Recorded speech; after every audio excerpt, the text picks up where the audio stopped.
Just give me a couple more seconds and then we'll be live on Twitch. Yeah, go for it. Kind of crazy that we have 20 followers on Twitch. Now, today on the Shrewd Dudes podcast, we are going to talk about a few different things. And this week in Satire, we are going to address how Al Gore is still predicting doomsday for 2012. So, little behind the times, though. But maybe you'll catch up. Yeah. In the rants of the week, we are going to address the conservative civil war. In the rants of the week, we are going to address the conservative civil war. In the rants of the week, we are going to address the. Yeah. I didn't looping. Well, it wasn't muted. Didn't looping. There we go. Now I'm good. He's good now. Yeah. It started auto playing, and I was like, "No, don't auto play." We direct the intro. I know. Yes, we're going to address the conservative civil war, predominantly, of course, between Crowder and the Daily Wire. Address all of that and unpack our feelings regarding the lot. In Nothing to See Here, we're going to talk about the WEF and Davos, Switzerland. That's what you got. What is going on? Meanwhile, at the Meanwhile, at the WF forum. I always find that funny. I know you do. I do it for you. Everyone else is just a side note. Well, if they're nothing. I'm curious if people actually know where that's from, because I think it's pretty. Okay, yeah. If you're watching live and you know what's that from, post it. Yeah, go for it. And in It's a Trap, we're going to talk about a gay couple that's now been caught for having an LGBTQ pedophile ring. Oh, so it's literally a trap. Oh, yeah, definitely a trap. Definitely a trap. Right, literally, yeah. And then finally, our douche of the week, we are going to talk about, I don't even remember the guy's name, Sid Seixeiros, breakfast television host who believes that everyone must conform to the LGBTQ mob. Yeah, he also used to work for, what's it called, TSN? He was at TSN. He was. But, all of that and more on the Shrewd Dudes podcast.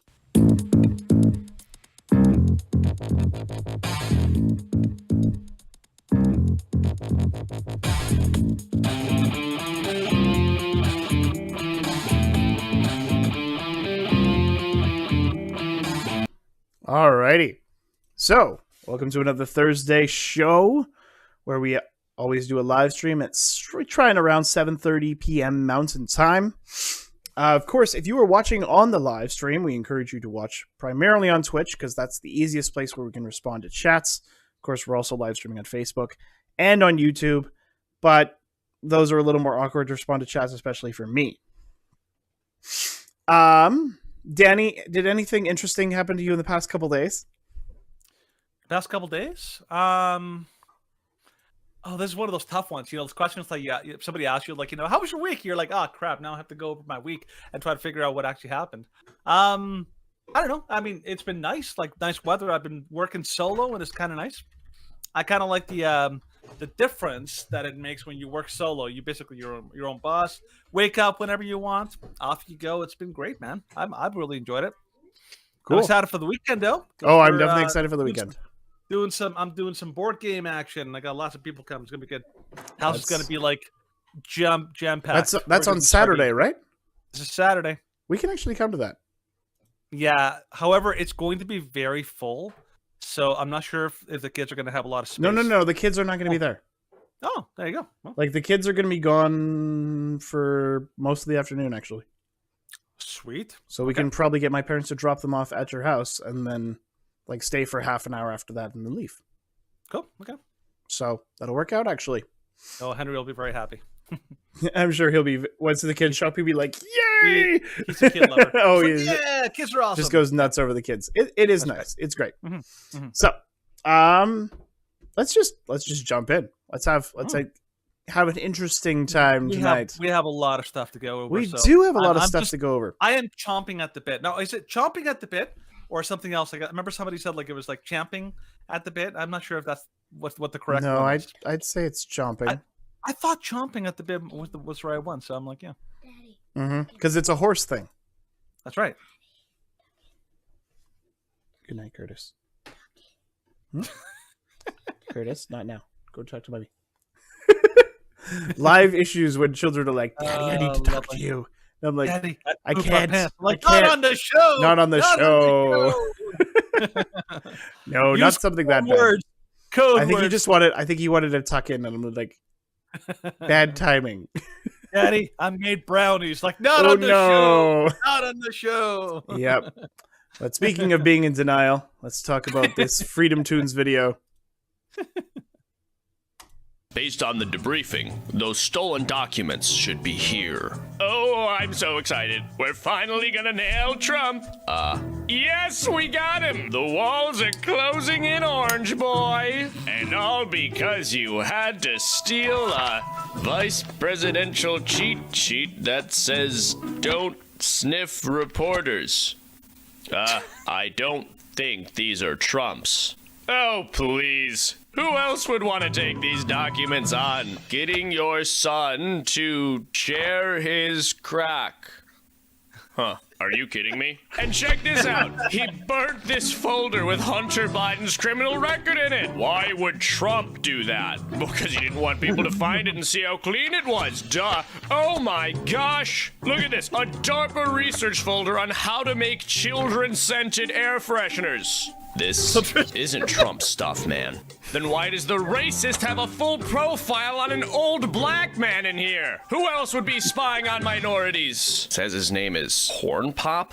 It has the words bad dude written on it in crayon. Why are you always defending Trump? I'm not, but this is clearly Biden's stash. Is not. No, stop. Hey, cut that out.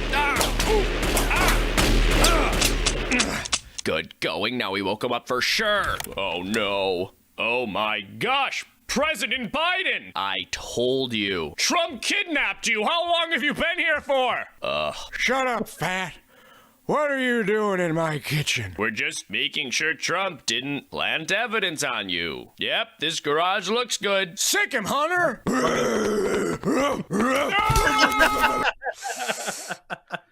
Yeah, it didn't end up well. Did not end up well for them. Sick him, Hunter. Bad idea. Yeah, it was a bad idea from the start, but Their use of Hunter is almost as good as that one where, remember the FBI kept calling Twitter? And he's like, like, no, Hunter, put it down, put that down, Hunter. It's like, you're going to get some misinformation about Hunter. That was a good one. that was a good one. I remember that one. Good old Freedom Tunes. Now, quick question on Freedom Tunes. What do you think there's anything to the rumor that Sheamus Cogden might be making a comeback? For Timcast? Yeah. Maybe. I did hear some kind of rumors and some kind of stuff about that, but I didn't think anything was That would be epic. like because official. Luke is leaving for a bit. Yeah, He's going he away is. to Florida. And they basically make some jokes about Sheamus. But I think Tim Poole may have tipped his hand because he said when Sheamus gets here. And I was like, oh, okay. I think he may have had a Freudian slip. So we'll see. By the way, Sheamus is phenomenal. He's Yes. by far my favorite commentator on that show. If he returns, I would be so excited. He is amazing. Yep. Also, little side note, good news. Leafs have won tonight. So always a good thing. 2 in a row. 2 in a row. I'm not the only person to care. We're actually going to talk about hockey tonight. Yeah. Okay. Let's go. I'm going to talk about my long-standing pettiness against the Philadelphia Flyers. Yeah. Yeah. Gotta keep it in your pants, man. Keep it in your pants.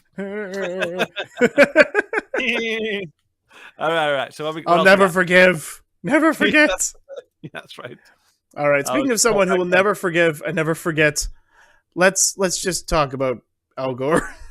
So for this weekend's satire, Al Gore again warns the Earth will not make it past the year 2012.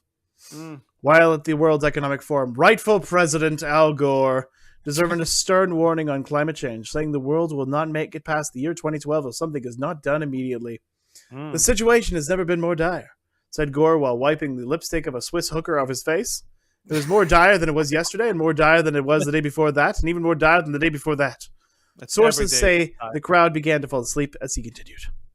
In fact, we have minus 11 years to fix this, Gore said as he began shouting and waving his arms to hold everyone's attention. By 2012, we've already reached the point of no return.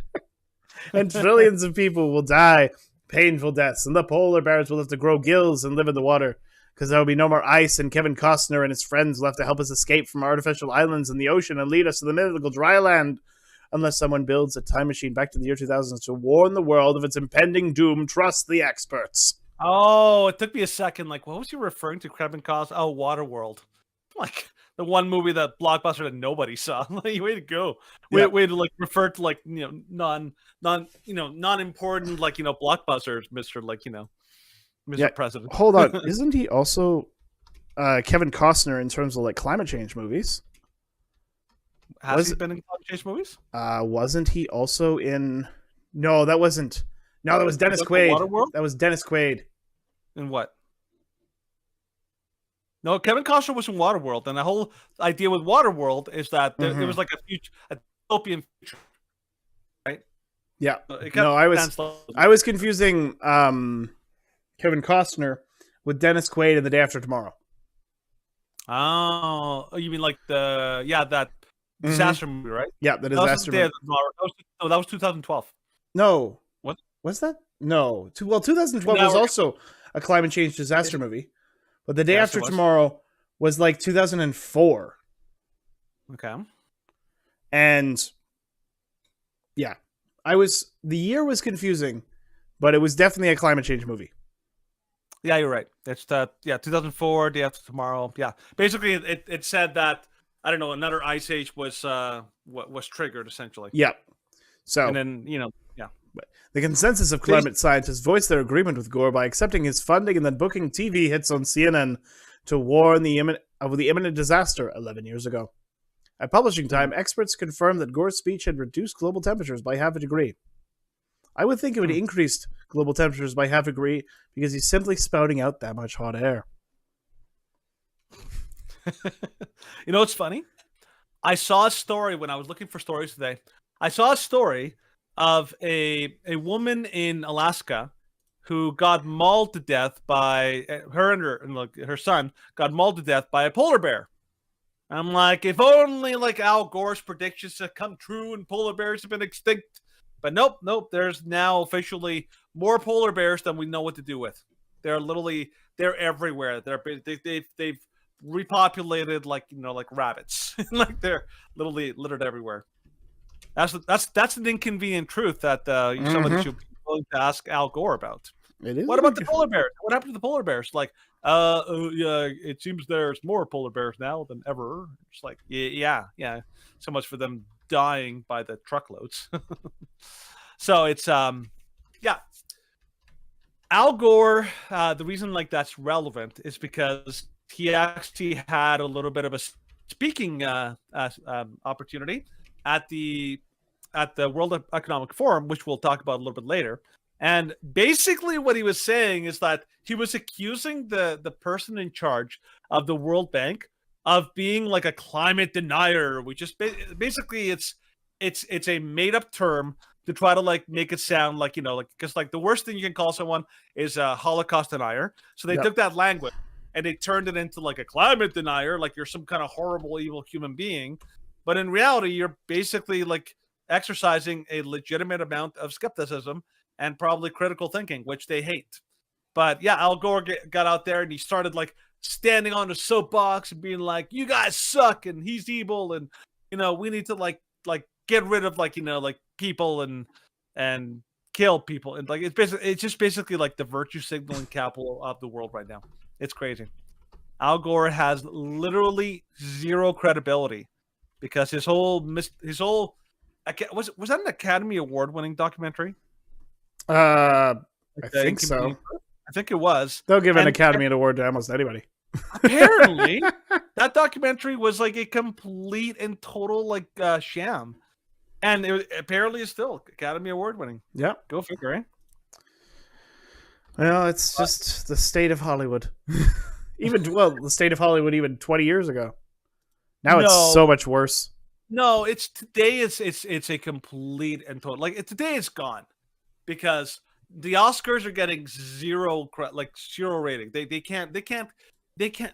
cannot produce a show buy ratings that anybody wants. Yeah, they can't buy ratings. They can't produce a show that anybody wants to watch. Mm-hmm. the Academy itself is garbage because they've created a system of like checklists of things that you have to do in order to even qualify or be counted towards an Oscar. Now that's things like you need to have enough, like, of this race and this kind of like gender, and this you have to talk about the this and that. Like it's basically a recipe for horrible movies. So yeah. Anyways, Al Gore sucks. Al Gore sucks. Why did he have to come back? Go back into your basement. Not scones. Who's worse of a leader, Joe Biden or Justin Trudeau? Probably Justin Trudeau is worse. Yeah, both of them would be worse if it wasn't for the fact that they're both so incompetent. No.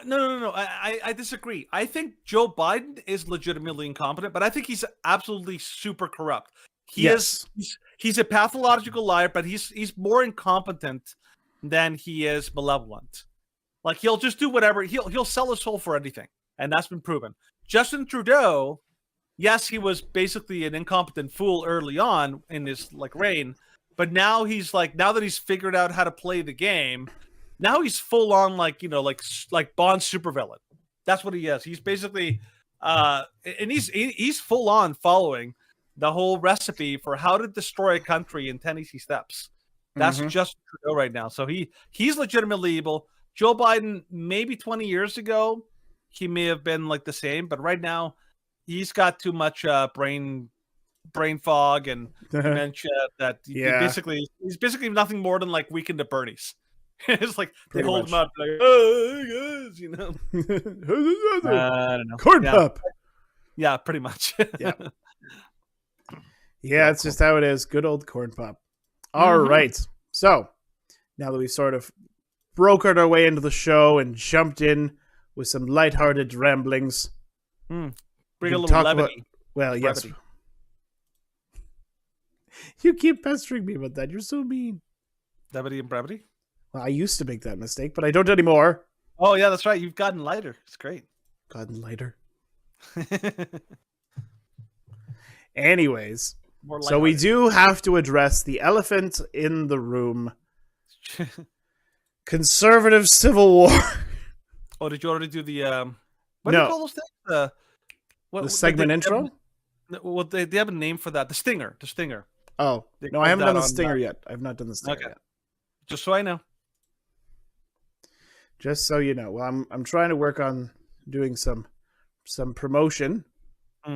So, by the way, everyone give your kudos and maybe like a couple clapping emojis on the chat, because Steven really does do a crap ton of stuff on his end. I will give him full credit for that. Thank you. You have to do all the chat, plus you have to do all the transitions. So full credit, man. Full credit. Nothing respect. The elephant died suddenly. Gonna need a new idiom. Yeah, that's certainly true. That's one of the best memes that came out recently. The elephant like in the room is like died suddenly. Like, it's like you have to like literally like climb over it. You can't even go around it anymore. It's like, okay, what elephant? What are you talking about? All right, okay. So let's talk about the rant of the week. Red alert.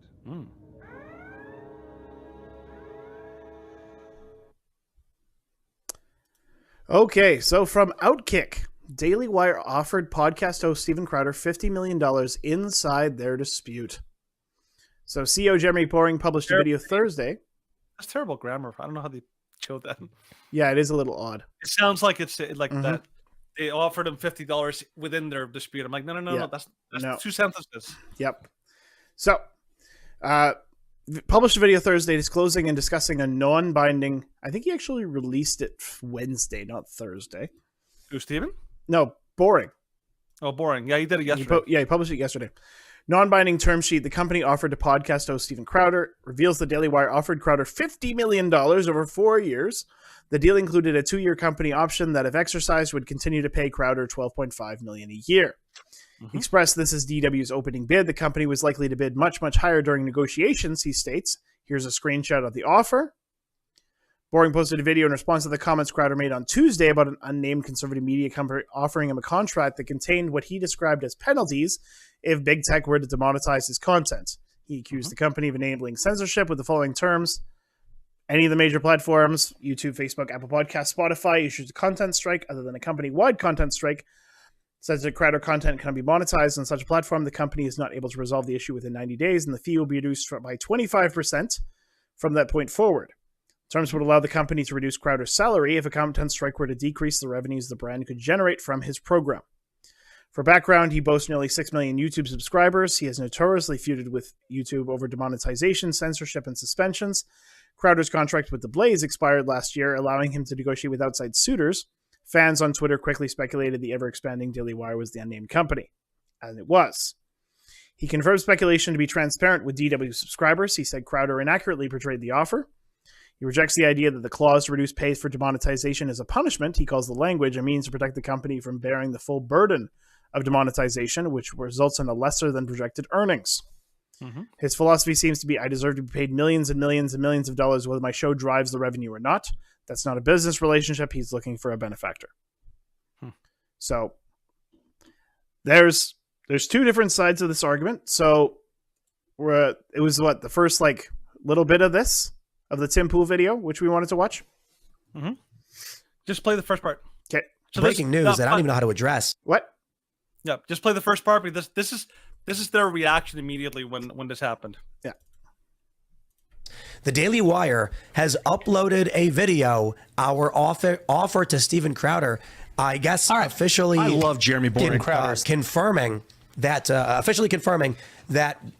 Daily Wire is who Steven Crowder was talking about. Wow. They put this up a couple minutes ago. It's 52 minutes long. We literally could not just play the video and watch it during the live show. No way. But I mean, it is what it is. I mean, that's it. What did the comment say?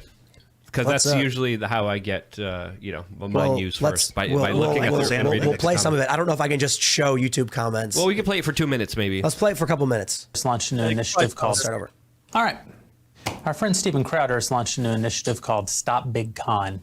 And in the video announcing the launch of the project, he talked about leaving the Blaze and all the different offers that he fielded from other conservative organizations and what he thought were the real problems with those offers. And that's led a lot of people to speculate about whether or not the Daily Wire is one of the people who made him an offer. In particular, are we the ones who made the offer that he put up on the screen and talked about at length? And the answer is yes, that offer did come from the Daily Wire.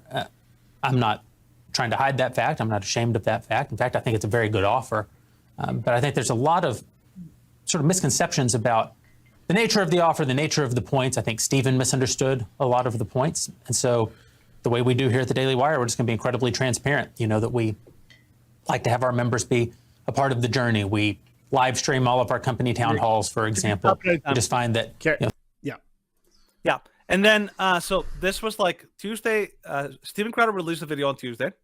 How long was that video? Like 20 something minutes?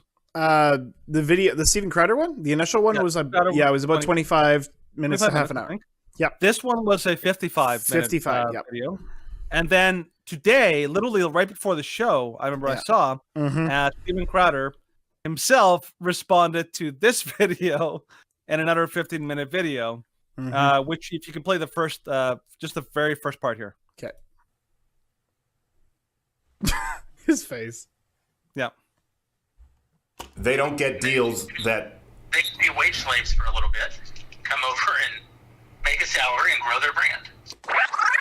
They can be wage slaves for a little bit. They can be wage slaves for a little bit.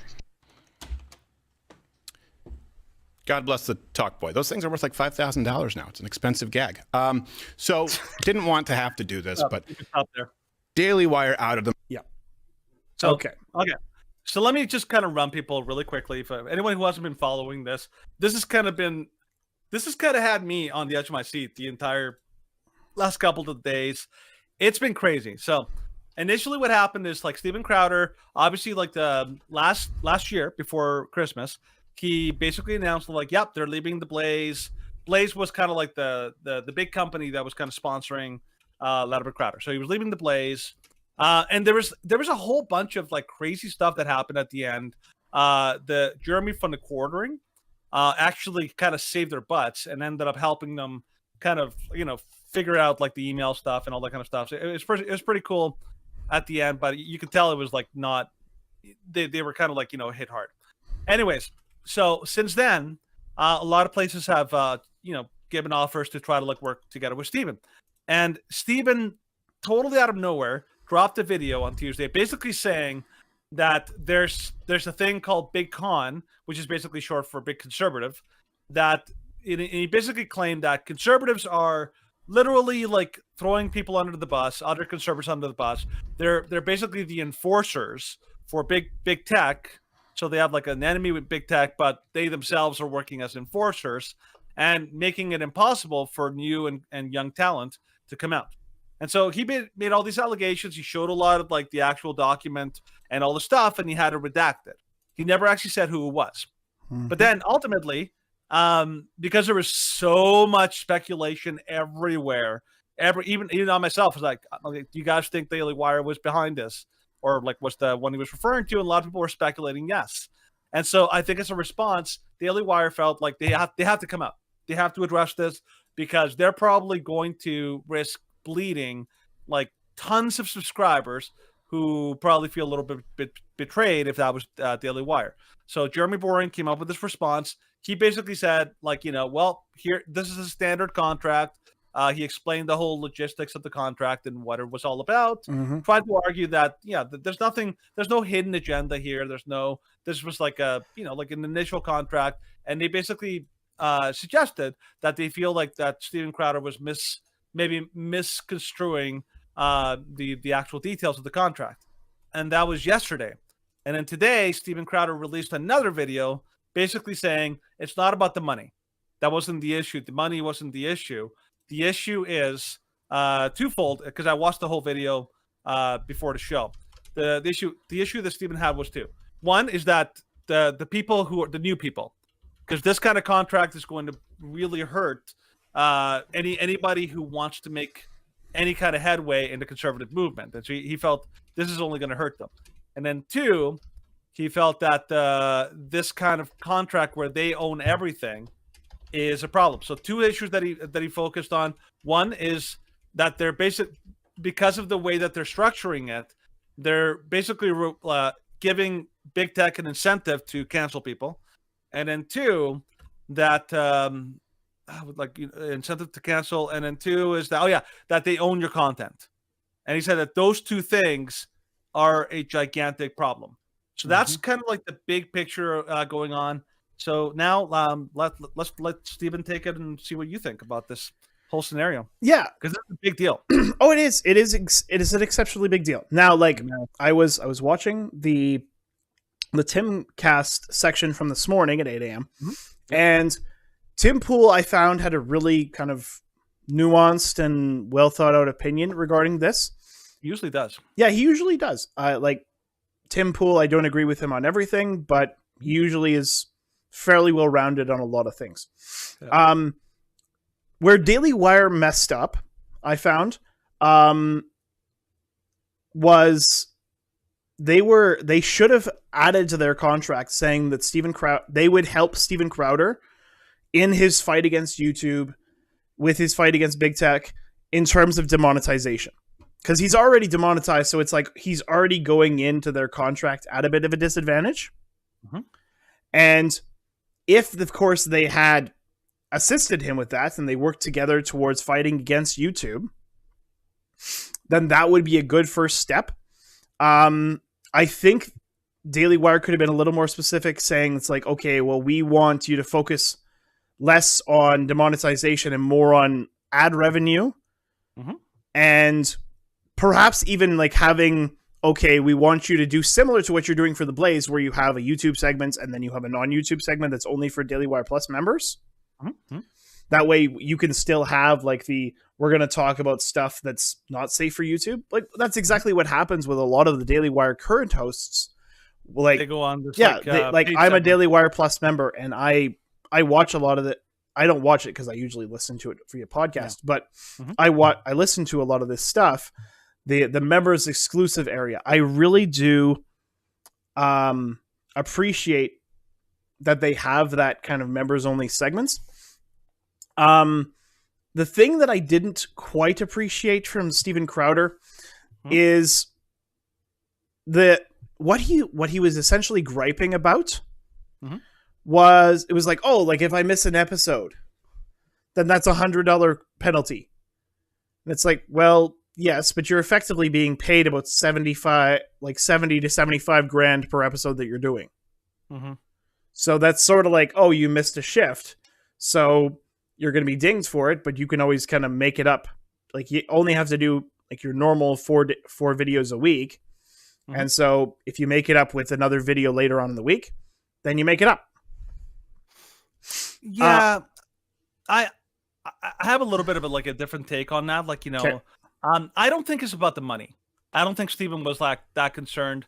And maybe he's just like what he said, but like, I actually do believe that Steven Crowder is a guy who's about principle. He's like Tim Poole. Tim Poole himself is also, he's a big principle guy. He doesn't care about like making extra money. He just cares about doing what he feels is like it's best. Like Tim Poole could be retired and like he's already made mega money. He could be like out of the game and all that. And Steven Crowder too. He could basically be out of the game, no problem. But he's a principle guy. He's a cultural warrior, which is why his fight is very different than the Daily Wire. So I think that the issue that he had was more of a principle issue, because okay, so the Daily Wire, that the example that Jeremy Boring used is that, okay, so they invest in people. They invest in like Michael Knowles. They invest in Brett Cooper, and they're basically investing in them to build them up, and eventually they'll they can go off and do their own thing. But essentially, it's the Hollywood model, which Tim Poole even talked about in this podcast I listened to today from yesterday. Tim Poole was saying that's the Hollywood model. The Hollywood model is, we're going to spend a ton of money investing in you, and most of the early stuff that we make is ours. But then once you're big, once you're a big name, then you're going to make the big bucks, and then you can go solo and do your own stuff, right? The problem with that is that Steven Crowder, he's already big. He's already big. He's already got his own subscriber base. He's already got his own things, and I think that Tim Poole was right. They're incompatible. Yeah, they are. Just, like, the model that they have at Daily Wire is, we will spend the money and take all our production stuff, and we will create the show, and you just basically just do your thing, but we'll own everything. But that doesn't work with Steven, because he's already big. He's the biggest, one of the biggest conservative entertainers out there. Yeah. So that doesn't work. It's like, no, you're already big. You can't. So the idea that they own the content is kind of crazy. I'm like, yeah, I get that they're trying to make revenue from the content. But I'm like, they'd have to kind of come up with a completely different system to kind of figure that out, because I'm like, yeah, he's already big. So you're essentially taking content that he makes that, and you're basically like taking it for yourself. It's like, well, okay, you're gonna have to figure something else out. So I don't think it's about the money. I think he has an issue with the ownership idea, and he has an issue with the fact that I know what they're trying to do. They're trying to if there's revenue lost, then we all lose, so we all have to take a cut. But I think Steven's got a valid point. Well, like you're doing that incentivizes big tech. Both points have merit. Yes. Like I agree that I hate that we have to censorship ourselves to go onto YouTube. I hate that we have to censor what we say about certain topics, how we have to change words, how we have to manipulate the way that we speak in order to appease the big tech overlords. Like, we already, yes, on YouTube, we have 1 strike. If we get 2 strikes, we basically are banned from posting content, because otherwise our channel is permanently suspended. Like, if we get to 2 strikes, then there's no point posting any more content on YouTube for 2 months. Yeah. Because otherwise it's just, okay, your channel's deleted, then what's the point? But yeah, what Daily Wire, and I do really agree with this whole idea of they're trying to, Daily Wire is one of the only companies that actually has a chance of trying to progress towards making their own platform, so that we're shifting away from big tech, so that the overlords at YouTube are not the only ones that kind of control the discussion and control what video content becomes popular. I don't like, of course, I dislike that you're going to have to be censored in order to try and like gain an audience on YouTube and try and push people away from YouTube. But that is, of course, Daily Wire's goal, is not to keep people watching on YouTube. It's to move people toward a subscription base. And then, of course, once they're at Daily Wire, then you have much more liberty to talk about a whole bunch of different issues, like, of course, Michael Knowles and Matt Walsh do in their members-only segments. They're like, okay, well, we can't talk about this on YouTube, so we're going to have to go to the members block. Yeah, you also have to remember that, like a lot of the Daily Wire, the way they do things, they copied Steven Crowder. Not a bad thing, but they saw, Daily Wire, Steven Crowder was doing something amazing, and they even have a running joke that Leftist Tears, the little tumbler, is nothing more than a repackaged Mug Club mug. Yeah, that's true. And I'm like, yeah, that's true. That's pretty much exactly what it is, because they saw, that works, because essentially the subscription model means you're not beholden to the media. You're beholden to your sponsors, which are your audience. I think that's a better model. They also like the idea that you have like a further talk off YouTube later. He basically borrowed that directly from Steven Crowder. He even said it on the video. Yep. So let's not forget, Daily Wire owes a lot of its model to Steven Crowder. Steven Crowder is a big deal. No, and I think that, in truth, that's where it should have, when both kind of walked away from the table, it's like, all right, yes, we offered you an offer, and then Steven Crowder kind of walked away. And, apparently this offer was put to the table over a month ago, from what I recollect. And then there was nothing between them for over a month, and then Steven Crowder comes up with this. No, he actually called before this happened. Oh, That's he did? what he said in his own video. In his own video, okay, he actually called him back not long before that his video dropped. He actually tried to call back and try to kind of talk about it again or something like that. So it wasn't like he didn't sit on it for a month and then just kind of dropped it out of nowhere. He just he did have him caught. Yeah, because based on what the public is perceiving of this, it seems like he just dropped it out of nowhere, and it seemed like a video made out of spite. Yeah, and that's unfortunate. And the way that he presented the Daily Wire in this argument, because the Daily Wire is not trying to cave to big tech, they're not trying to cave to censorship. They're trying to build their own platform, and they're trying to build a business. Like in the conversation in the video that Steven Crowder presents, and he's just like, well, then change your business model. It's like, dude, you can't just tell a company that has over 1 million subscribers now, oh, change your business model. It's like, well, dude, it's clearly working. No, the business model is fine. It's more the contract model, I think, that's what he's going after. Because he talked big about how this is going to really heavily impact new talent. People who are trying to come up, because you're basically bringing them up and you're basically turning them into wage slaves for, that was the whole recording that he showed. It was basically they're beholden to you for a big chunk time. He's like, that needs to change, because we're living in a totally different world. And even Tim Poole acknowledged this. Tim Poole acknowledged that, this is a totally different landscape. We're not working in a fair system. We're working in a completely rigged system. And so that idea of if you're demonetized, that works in a fair system where the system isn't rigged. But unfortunately, the system is rigged, and you know that they have bad players who would pounce on the idea that we can hit him hard in the pocketbook if we cancel him or something like that. That's a big deal, right? And so that I don't think that's something that Steven Crowder had, because even before he thought he could lose the YouTube channel, but he still had Rumble. And so, Rumble wasn't real. He was just hoping that the numbers on Rumble would be fine. So, So why is this important? And this is the big thing I want to finish off on. Why does this matter? It's because we're conservative, YouTube or sites they're basically like the Rebel Alliance. If you Mhm. think of Star Wars, if for example, they're the Rebel Alliance, right? We're going up against massively powerful forces like YouTube, like Alphabet, Google, like Facebook, like all these, like, players, and against the government and against the mass media. We're basically like, having to fight a massive fight, and we have an uphill battle, just like the Rebel Alliance.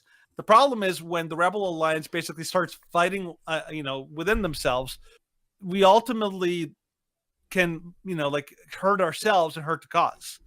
And that is why this is a big deal, because Steven Crowder is the biggest name in a conservative movement right now, and Daily Wire's right up there. Mhm. And so if they're basically like, going to discredit or cause infighting amongst the conservative groups, Yeah. that could really hurt the movement. Mhm. And that's Yeah. why it's a big deal. So we're hoping that this does not Yeah. end up in the gutter, because ultimately we need all the allies we can get right now for this Yeah. rebellion to Like, take down the Death Star. I would love, like, that would be so excellent, actually. If Tim that's Poole, like midweek, Tim Poole would be like, all right, let's have a show that has both Boring and Crowder on it. And let's, like, Tim Poole can be the moderator. He basically can. Like, it would be the craziest episode of Timcast almost, like, ever since, of course, the episode which had Kanye. That like, would be huge. It'd be massive. And of course, like, both respect and appreciate Tim Poole. Like, okay, like, let's just segment this and be like, send it to Tim Poole, be like, hey, like, you should do this, man. Listen to this small channel. I'm sure he thought about it. I'm sure he has. Considering that he has, like, Candace Owens on the show tonight, and then, of course, he has Steven Crowder on Monday.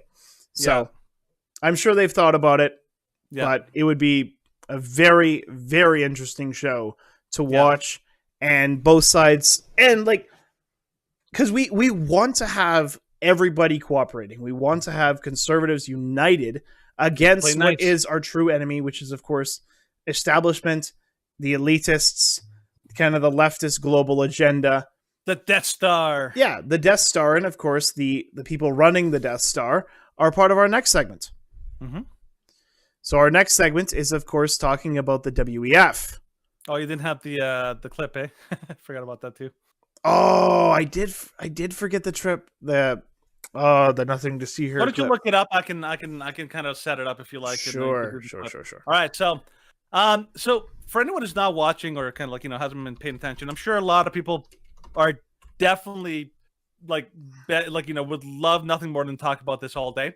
The big conspiracy theory, fuel for everyone is the WEF, because the WEF is basically the Legion of Doom. It's like all of the worst villains on Earth, like the Bond villains, the mustache, like mustachioed villains. Yeah, it's almost cartoonish. Even Ben Shapiro made the funniest comment today on his show. He basically said, he's like, God is doing a terrible job of typecasting right now. Mm-hmm. He's like, he's not. They're not even trying to hide the fact that they're Bond villains. They're like as evil as they get. They talk about how they're going to create human suffering, and they have they're in a ski chalet with super rich people behind them, security guards everywhere. They're living in the ultimate luxury life, and they're like, yes, people might have to feel the pinch and suffer and eat the bugs. It's you're basically all you need is to stroke a cat, right? As you're being interviewed to be any more typecast as possible as a Bond villain. So so they don't want, obviously it's crazy, it's insane. Some of the stuff that's happening there is downright nuts, and so we definitely have to cover it today in this segment of Nothing to See Here. Take it away. Nothing to see here. I never actually noticed that it was Feldman's Fireworks Go.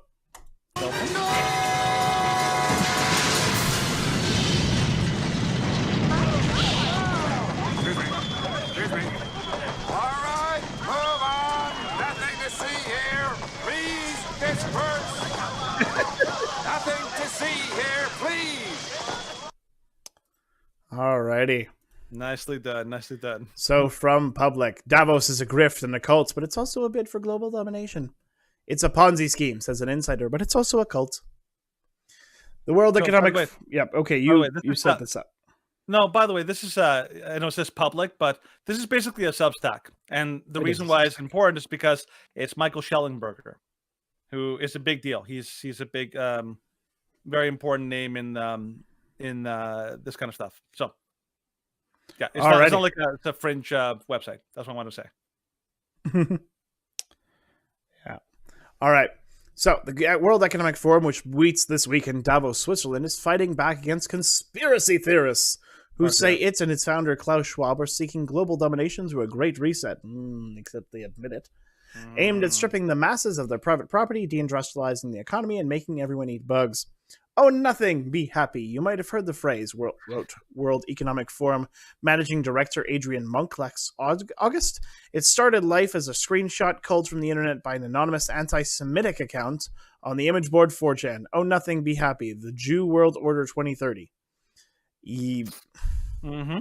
Of course, that's where they say that it came from.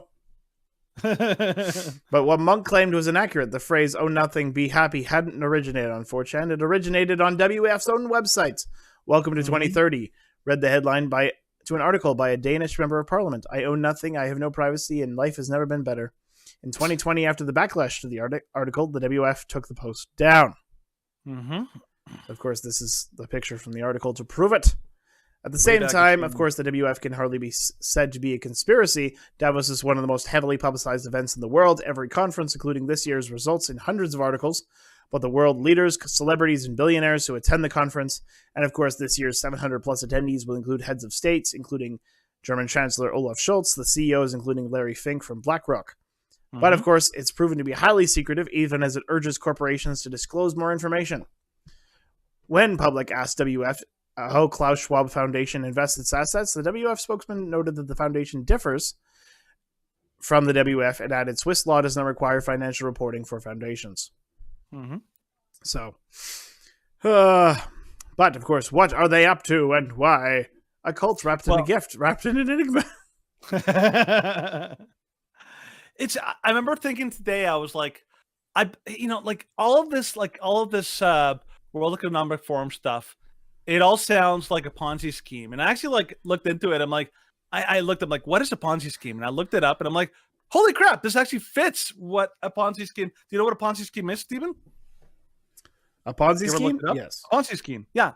It's basically a completely fraudulent scheme where you basically bring people in under false promises, false pretenses, whatever.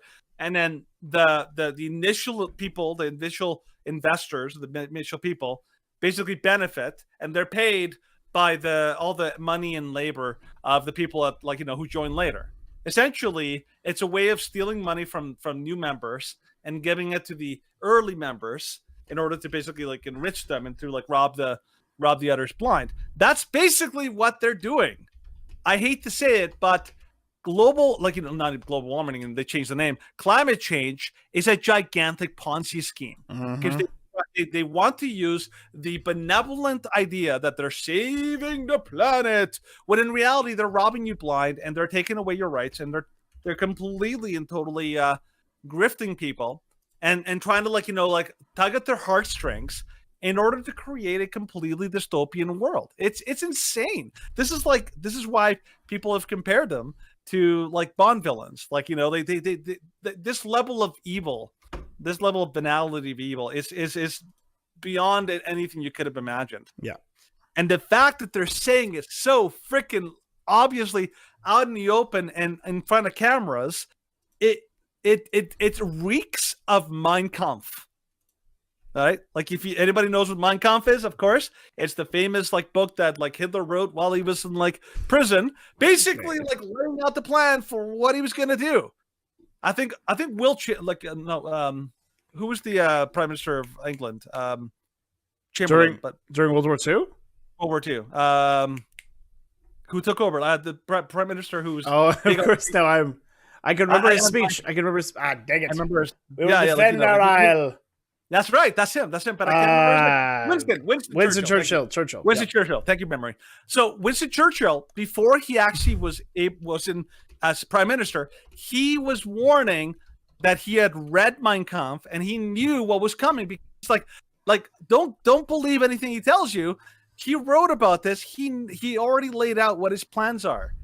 And then nobody believed him. They thought it was crazy, like a conspiracy theorist, Mr. Winston Churchill, the conspiracy theorist. But it turned out that that's exactly what Hitler did. This is what the WEF is doing. They're literally telling you, here's what we're going to do. Here's how we're going to screw you. And you're going to say thank you. It's crazy. It's a Mein Kampf situation. It's insane. Yeah. But yeah, so like let's give you some examples. I don't know if you have something else, but I'm going to give you a couple examples. Dan Bongino basically covered this on his show. So if you can go to the 26-minute mark, we're going to give you a couple examples of some of the nutty stuff that they have said on this at this thing. Obviously, like John Kerry has spoken, Al Gore spoken. I'll see if I can find you the clips for Al Gore. But go to the 26-minute mark. World Economic Forum, Klaus Schwab. Okay, 26 doing minutes. step one. Spin up the misinformation thread as if it's some existential crisis. Take a look. I think if you look at this question of disinformation, I think it maps basically to every other major challenge that we are grappling with as a society, and particularly the most existential among them. So disinformation and the broader set of misinformation, conspiracy, propaganda, clickbait, the broader mix of bad information that's corrupting the information ecosystem. What it attacks is trust.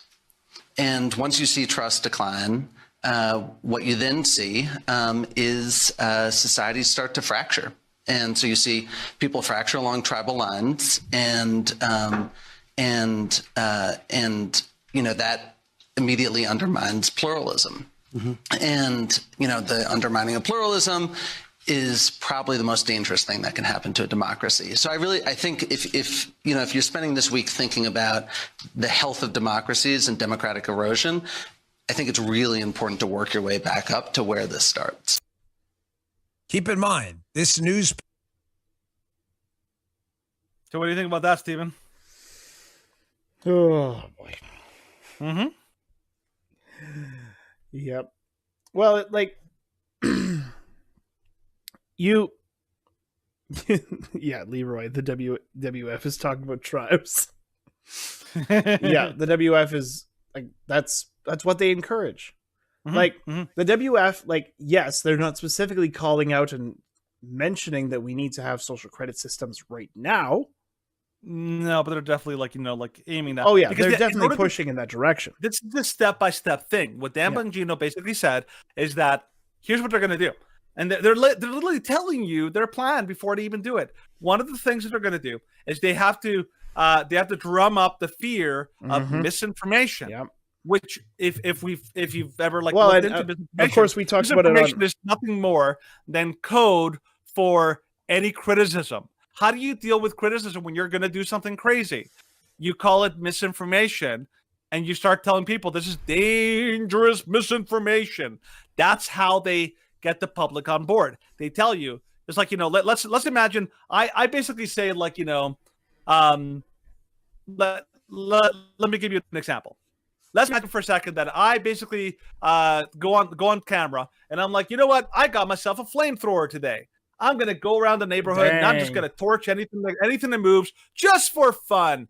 And then Steven comes down and says like, hey, I can't believe you're going to do that. That's terrible. You shouldn't burn people's cars or houses or whatever. And then I come out and with my power and I basically accuse Steven of misinformation. How dare you? That's not what I'm actually doing. Basically it's gaslighting. Misinformation is professional, political grade gaslighting. And that is the first step of what they're going to do. They're basically going to completely defuse and disarm any criticism of their craziness by calling it misinformation. Again, everyone you see peddling this, it's always in response to criticism, to even fair criticism, but they just label it misinformation so they can basically nuke it. That's what they do. Stephen, you were going to say something. Oh, no, I wasn't really good. I feel bad. Well, the only thing I was going to mention, it was just reminding people that, of course, we did bring this up on Tuesday about how the WF earlier on in this conference literally stated that misinformation was a form of terrorism, and of course it is like one of the main growing threats of the next 2 or 3 years. Like, that's how much they want to target those who go against their insane driven agenda. Is that they will target you, they will label you with whatever name they see fit. So of course, like, everybody that has been a part of conservatism, that's actively speaking out in favor of conservatism, and speaking out especially against the WEF, against the LGBTQ mob, you will be called every name under the book. Like right now, of course, my Twitter thread is lighting up because I dared mention that transgenderism is this new fad. How dare you, Stephen? How dare I mention that this is a new fad and that gender as a separate concept from sex is something that's practically brand new in terms of the history of the world. And they're like, oh my gosh, he's the worst bigot ever and yada, yada, yada. And like, I get like 5 notifications every 20 seconds about people saying how stupid I am. And I'm like, I don't care. This gets me attention. So come over to the stream. Let's have a chat. Okay. So we got another clip that we can do. So go to the 28 minutes, 30 seconds mark. Okay. This is a guy named Richard Adelson. By the way, that first clip that we saw, that is the guy who created the PP tape. The whole, like, Trump impeachment, like the Russia collusion hoax that came up. That's the guy who came up with that, trying to be like, like, oh, I'm the one that knows how to handle misinformation, when you've basically WF again bragging that they can get corporate America and corporations around the world to do their bidding to censor through boycotts when they just don't like the information. Here, listen to this. I think the first thing that, because I mostly work with business, that business needs to do is deprive platforms that spread disinformation of oxygen. Stop advertising. Pull your promotion money. Make sure that they understand that they have a consequential impact on society. And the boycott of Twitter for several months has had a modest impact, but I think the Facebook one failed. But the necessity of getting it right in the platforms that are probably primary source information for a third to 40% of people is urgent. So this is another part of their big plan. They're going to basically weaponize companies and target your ad revenues, boycotts, and all that kind of stuff. Do you know where this whole strategy originally was most effectively used? By fascist governments. Because socialism is they own everything. But in fascist governments, they don't own they don't take over companies and nationalize them. They basically weaponize them. They completely and totally coerce companies to basically do their bidding. And that's how they operate. That's basically why a big root of how they want to govern the world and how they want to take over the world is they basically want to hijack companies through things like BlackRock and all that kind of stuff to do their dirty work, to force everyone to comply and to shut up those evil people who are spreading misinformation and disinformation. That's basically how they shut up any opposition and any criticism. It's crazy. It's crazy that this is what they're talking about, right? Well, exactly what Leroy is saying. Don't spin our narrative and we'll cut off your advertisers. That's we look at even a case of going back to the Daily Wire. We look at the case of Harry's Razors. Don't spin our narrative. Oh, you can't mention that men are not men cannot become women. And then Harry's Razors drops them. And of course, the resulting ad from Jeremy's Razors was easily one of the greatest commercials of all time. It was absolutely phenomenal. But this is their agenda. They want to take away any revenue and, of course, any way for those who go against everything that they preach and everything that they want us to bend the knee and listen to. And they say, nope, you can't post there because that goes against our agenda. Only things that agree with the, of course, establishment narrative are approved. Like this is exactly what China's been doing. This is exactly what totalitarian dictatorships have been doing. And of course, you look at places like New Zealand. New Zealand, of course, claims to be democratic and it claims to be a reasonable, rational place to live. But Jacinda Ardern is a horrid monster of a woman. Oh, by the way, did you know she's quitting? Ooh. Yeah, I heard that on Andrew Lawton today. She's actually stepping down because she has become more unpopular than the plague. So I'm not surprised in any way. If people have to choose the plague or Jacinda Ardern, they'd probably choose the plague. Choose the plague. They'll choose the plague. Yeah. These people are moral monsters. Like they're literally like vile and vicious people.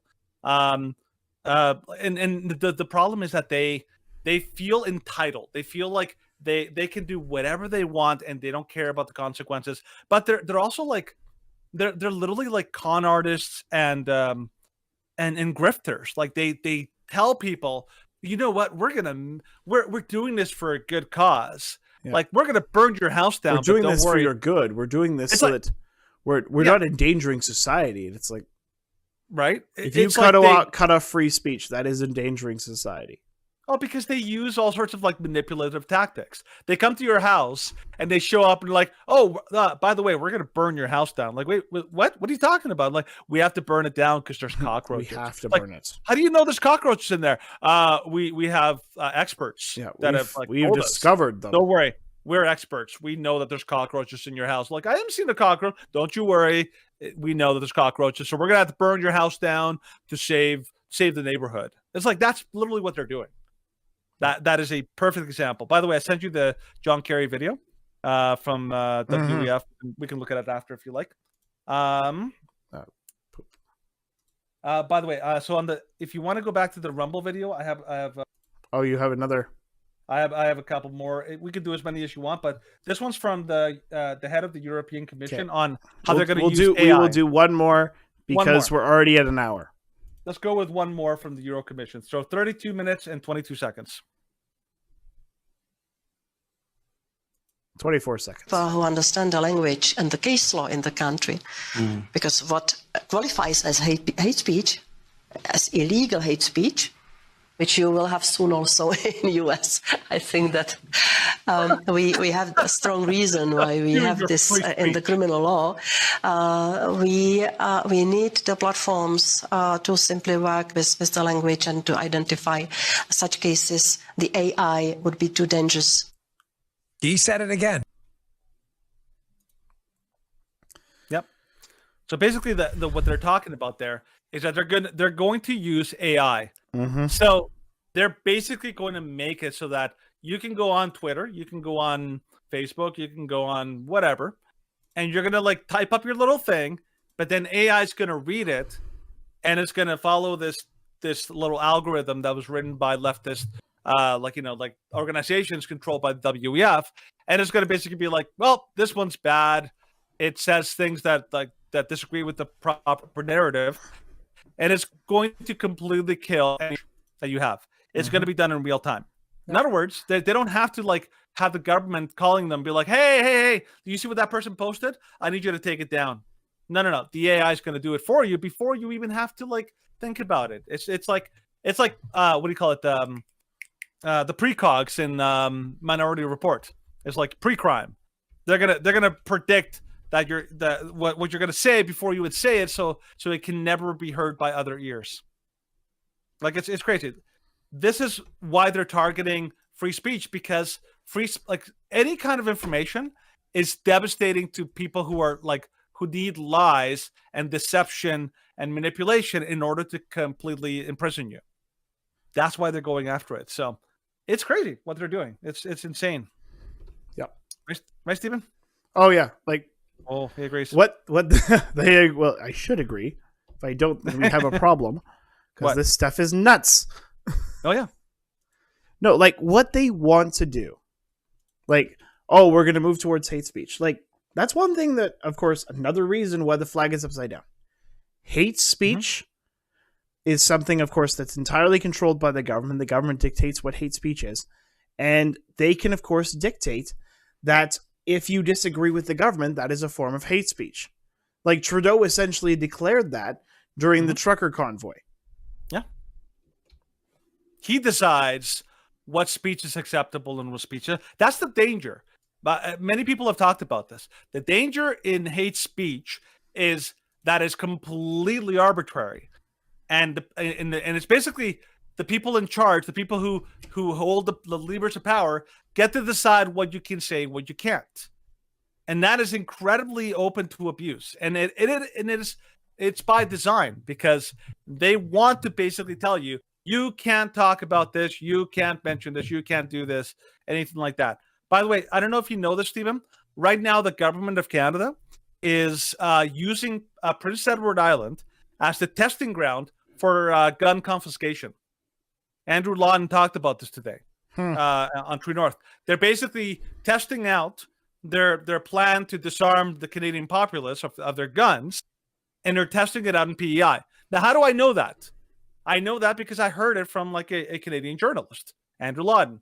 But if these people have their way, they're going to keep that completely and totally secret.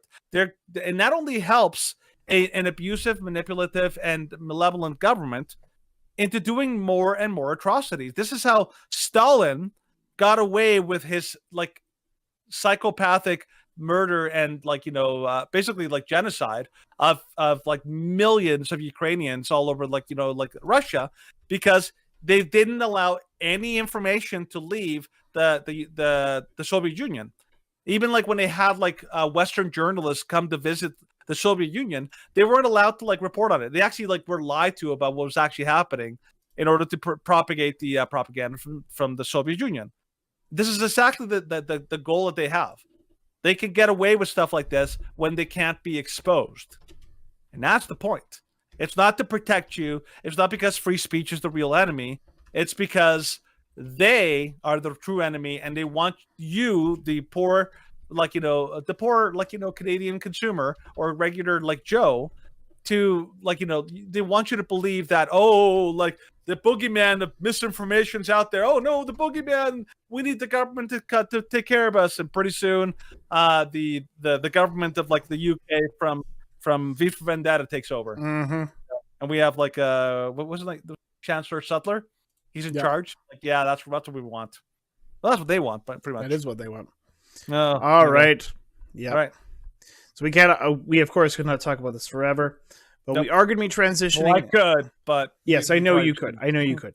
Thank you. We are going to be transitioning to another form of evil.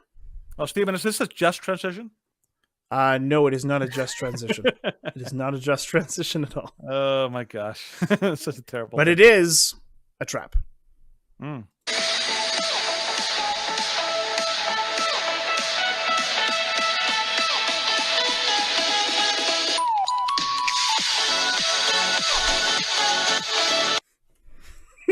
I love that little jingle. It's so great.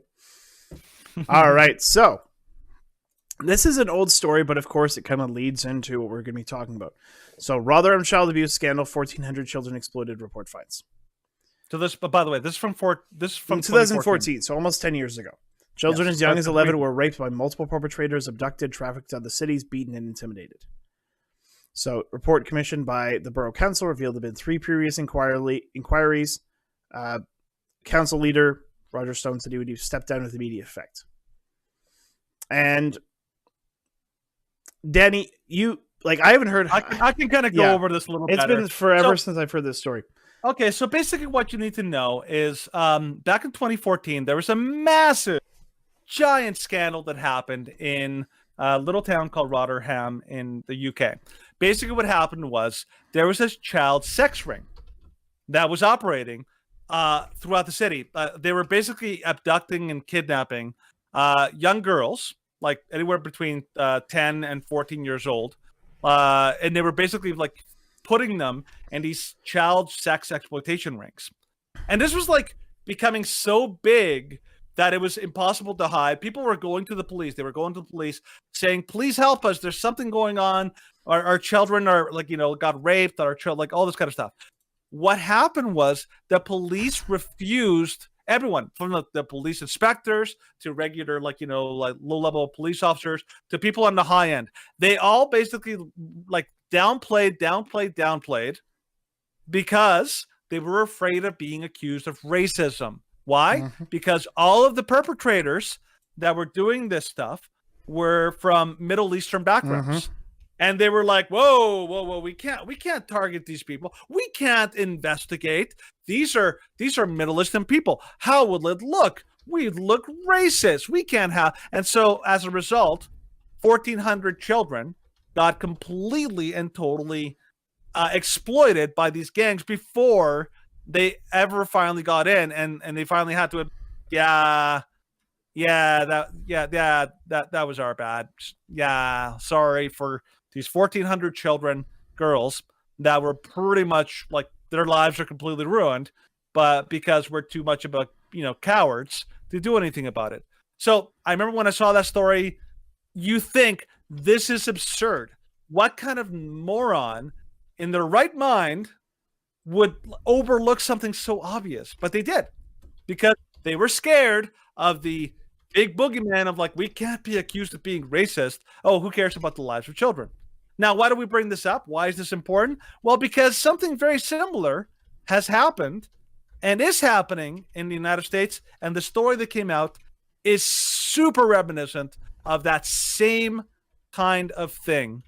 So you can go into the story from the Daily Wire, Steve. Just hashtagging. Okay.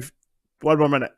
Give me one more minute. Okay, so essentially the point to be made here, and the thing that you have to remember, is that this is not changing. This is only getting worse. Because last week we talked about a story that happened in Chicago where they found out that, like, I don't know if it was hundreds, like there was a lot of kids who had been sexually exploited by teachers in the school district. Why? Because there's so much effort to basically like give people who are bad actors no scrutiny, that the ability for abuse becomes so easy, because these are special people who get like special exceptions and are never scrutinized because like, oh, they're special protected class, they can't be touched. And this is like the kind of like the breeding ground for incredible like level of abuse. Yep. You ready? Sounds like. Okay, I will actually have something to say about, before we jump into this next story, just in response to Leroy. Yes, like, of course, the Catholic Church definitely had an issue with, and I know this is going to anger a lot of people in the LGBTQ community, they had a problem with homosexuality. Yeah, because like, if you actually look into the if you look at the majority of the victims are over the age of puberty. And so, yes, these are boys that were exploited, but the difference is, of course, they were not prepubescent children. So, yeah, like, I'm totally against everything that happened in the Catholic Church. I'm totally in favor of any ongoing investigation and what they find. All of that, of course, that's all terrible. But I think we have to add also what we talked about previously, is that when you actually look at the number, there the scale of the abuse, it's much more noticeable amongst these groups. It is far greater in schools than anything that the Catholic Church. So, like, if you actually look at scale, there are far more children being abused in schools across the U.S., Canada, and around the world in schools than ever were abused in the Catholic Church. So I'm not saying that to excuse the Catholic Church and what happened there. Absolutely, it's horrible. We condemn it and we reject it. But we're saying that, like, people always run to that example, when in reality, it pales in comparison to the scale of what's happening in schools. That's what we're trying to say. Yeah, it pales in what's happening, and like, of course, this example is, like, I don't know. I find this to be worse than anything I've heard of that happened in the Catholic Church. So, no, I mean, from the Daily Wire. Yeah, this one example. This is horrifying. Gay couple allegedly pimped out, made child porn with adopted children, investigation. Shocking investigation has reportedly uncovered disturbing new details about a gay activist couple in Georgia who were charged with raping their adopted sons and pimping them out to a local LGBTQ pedophile ring. Months-long town hall investigation published Tuesday viewed recorded jailhouse calls and new court documents and spoke exclusively to a family member, revealing that the alleged sexual abuse went much deeper than previously reported. The investigation will have 3 more installments. The married couple, William Dale Zuluk Jr., and his husband, Zachary Jacoby Zuluk, a banker, were arrested last summer on charges of sodomizing their 2 elementary-aged sons and prostituting the children. They were indicted by a grand jury on charges of incest, aggravated sodomy, aggravated child molestation, felony sexual exploitation of children, and felony prostitution of a minor. If convicted, they face more than 9 life sentences each. Both, of course, have pled not guilty. They adopted the brothers from a Christian special needs adoption agency. Before their arrest, they lived in an affluent life in Oxford, Georgia, which is, of course, a suburb of Atlanta. They were enrolled in 3rd and 4th grade when their adopted fathers were arrested. According to the 17-count indictment, they allegedly performed oral sex on both their adopted sons, forced the boys to perform oral sex on them, and raped their sons anally. And, of course, it allegedly began in late 2019 and became worse in 2021.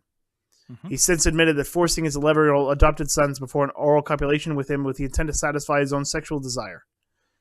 Zachary has admitted that sending child sexual abuse material to less than a dozen people. Like, these are horrifyingly evil people. And, of course, they're charged with soliciting 2 other men to perform an act of prostitution with the older boy. Like, they were pimping out their own adopted kids. These people, like, I was watching Matt Walsh's show today, and I 100% agree with him. These people need to be executed publicly and quickly. What they have done is calling evil seems like a light sentence. I think that there's yeah, go for it. Keep going. I have no words to describe my level of rage towards these individuals. And unfortunately, like, this is what happens. Like, this is what happens when you put people who are kind of out of the norm and you put them with children. Like we've talked before, and of course this will...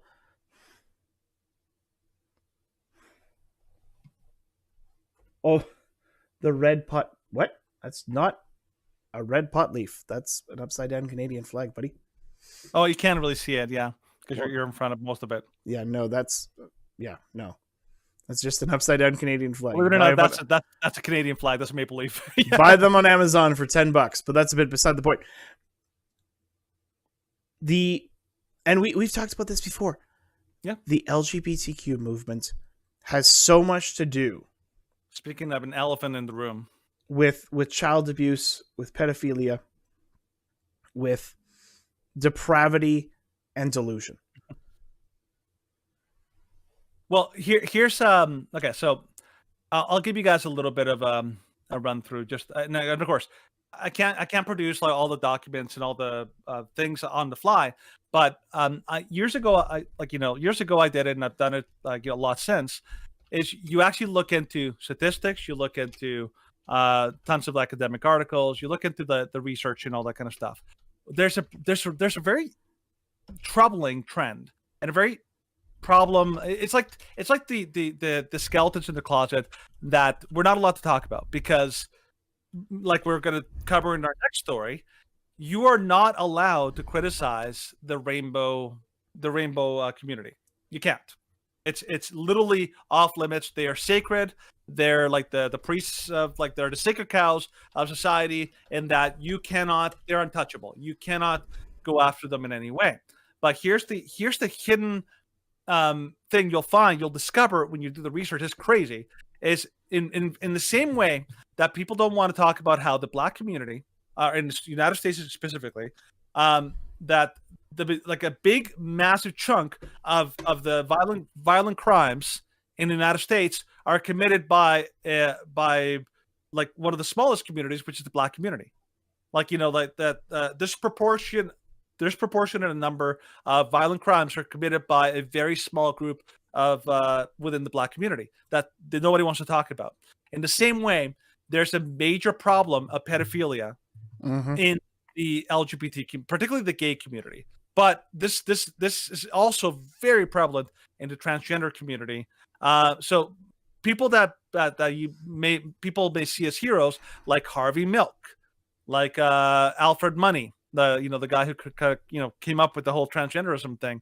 There's so many people in that movement that have a history of abusing and taking advantage of young boys, or within that community. And also, it's incredible. But like, if you actually like really look into the who are the groups that are pushing most aggressively to delegitimize pedophilia and calling it MAPS, is people within the LGBT community. It's crazy. Like, if you actually look at the groups that are most aggressively, most forcefully fighting to basically remove the stigma of pedophilia, they're always within the LGBT community. It's this very serious, dirty secret within the community. Now, there's probably a lot of people within that community who are probably very fine people who just want to like do their life and like don't want to harm anybody. But unfortunately, there's a lot of people within that community that we have to like really ask the hard questions. This is a problem, and why isn't anybody doing anything about it? Right? So with this thing, like, don't forget, like, Stephen, do you remember way back when the monkeypox thing was exploding and everyone was getting scared about monkeypox? And then there was that one story we covered where there was like this, I think it was like one child or two children who suddenly people found out that these children had contracted monkeypox. But by that point, we figured out, hey, monkeypox can only be spread by, like, basically by gay anal sex.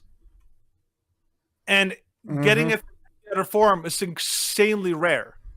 And so people were asking very serious questions. How did this kid get it? And like, nobody was allowed to ask that question. So it's something that once you see it, you can't unsee it. Unfortunately, like we talked about the WEF, there is such a insanely powerful and top-down ban on even suggesting or even talking about it that vast majority of people have probably never even heard about this. And unfortunately, that is the kind of thing that allows people like this to thrive. Now, unfortunately, I'm not saying that these two like individuals are like, represent the whole, but I'm saying that these two individuals, people in the LGBT community, need to condemn them. They need to completely condemn this kind of behavior and say, yeah, we disagree with that. We don't like that. We think that's horrible. But unfortunately, there's a lot of silence, and that needs to be something that needs to be addressed. Mm-hmm. More thoughts on you? Oh, no, I was looking something up.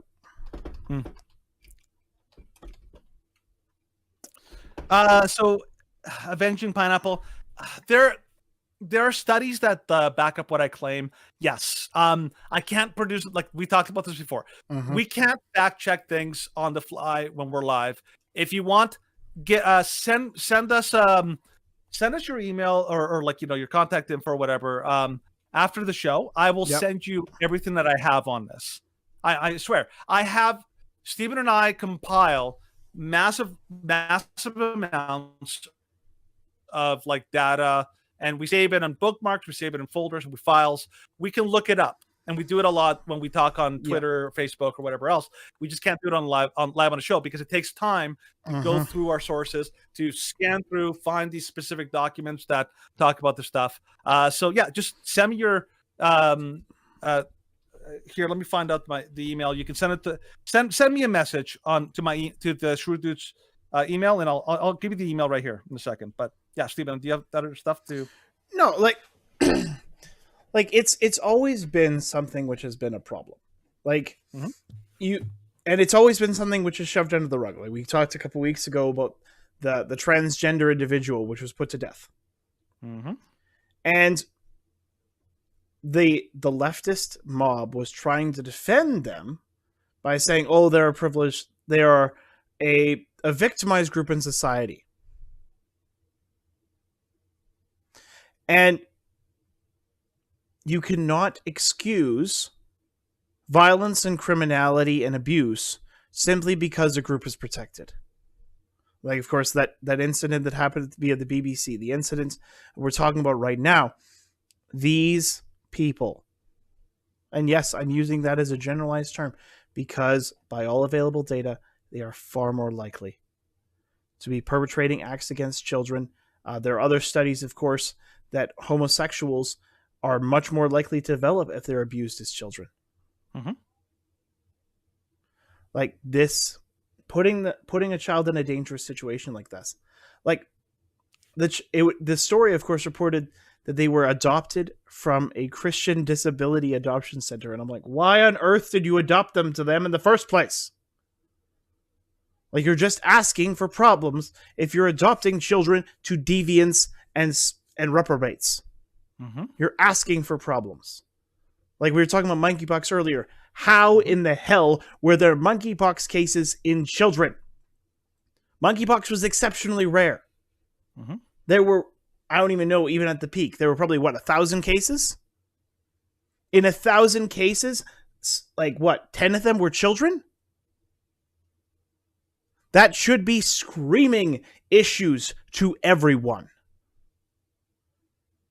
Because children do not acquire monkeypox naturally. You cannot acquire monkeypox naturally. You have to get it through physical contact, especially intimate contact. Yes, of course, Leroy, they were not spinning it as exceptionally rare until they really determined how it spread. And then they were like, okay, we have to be really quiet about this. Mm-hmm. We cannot expose how this is spread because A, the panic will decrease, and B, of course, they'll be like, well, they'll react to exactly how the individual on Fox reacted. Mm-hmm. Of course, the individual on Fox reacted with stop having gay orgies. Well, the interesting thing about that whole scenario, they started pushing that monkeypox, like we all have to be scared of it until it became pretty much undeniable that it's an STD. It's kind of like HIV. One of the things that most people don't know, is that HIV is primarily like it was like 97, 95, like, you know, a very high percentage. It is right. Was spread with among gay men. There's reasons for that, Mm-hmm. but it's something that like very few people know. There's a reason why there was like, you know, like a lot of worry and fear about the stigma, because like, you know, why did they call it like the gay disease in like the 90s? Well, it's because if you look at the actual studies in science, it was primarily being spread within the gay community. There's reasons why that STD spread that way specifically, but it's again something that people don't want to talk about, right? So unfortunately, like I've been talking to Avenging Pineapple. Again, anybody who demands that we have to provide you with 1 million sources on the fly on a live stream, you don't know how live streams work. Okay, like I said, I'm being fair. I gave you my email. Send me a message. I will send you everything you want when I have the time. You can't do this on live streams, and it's incredibly like it's just not doable. And basically claiming that you can't provide sources on the fly on a live stream, like therefore you're wrong. I'm like, well, no, that's not how it works. And we're not trying to hide anything. We're just telling you the reality. When you're doing a live stream, you have a lot of stuff to cover. Mm-hmm. You legitimately don't have the time to stop and do it. Like no live streamer, like from Tim Poole to Steven Crowder to like, you know, anybody who live streams, nobody does fact checking in real time. No. They have to prepare their stuff. They have to prepare their sources. Or, of course, like the only shows that do fact checking in real time, or at least somewhat fact checking in real time, have it's a round table. There's like 5 people at the table, and they essentially it's just like one guy's like, okay, I'll look it up. Like with 2 of us, especially with both of us managing like chat and promotion and everything that we're doing, that's right. It's just like this is not something that we can feasibly do. Now, we're not saying and demanding that you have to accept 100% what we're saying, but you should go via the premise that it is we're true. making claims based on go via that premise, and then if you so desire, we can provide the sources later on when we have the time to do so. But now, in the middle of a stream, is not the time to do so. No, it's just not something that we can do. So again, this has come up like before. We've literally looked at it. We can't do it. We basically have to stop the stream midstream and or just have dead air to do it, because it takes time. So no, it's just not a fair thing to ask anybody to do. If you're really serious, send me an email. Like I said, I literally just posted it on the chat. Send me an email. I will send you. If you're intellectually honest, you'll actually follow through on that. If you're not, then you'll just make claims about how we're just being dishonest and making claims. Yes, I can make a claim, and I can make an unverified claim on air based on what I've looked at before. Okay? All it means is that it's unverified. It doesn't mean that just because you can't provide information on the spot doesn't mean it's not true. That is a very dishonest thing to say. Okay? I can make a claim, but and it's an unverified claim because proof on me. Nobody walks around with piles of studies and things that they can literally throw down at any point. If you think I'm wrong, send me any article that you think that disproves my claim. Happy to read it. Mm-hmm. All right. So yeah, I'm happy with that. So Steven? All right. Yeah. So let's move on to the final segment of the day. Yeah, that's right. Final segment of the day, which is also about the LGBTQ. Mm-hmm. And how, of course, they will never accept any dissent. Anybody, even moderately opposing their narrative. Let's go into the douche of the week.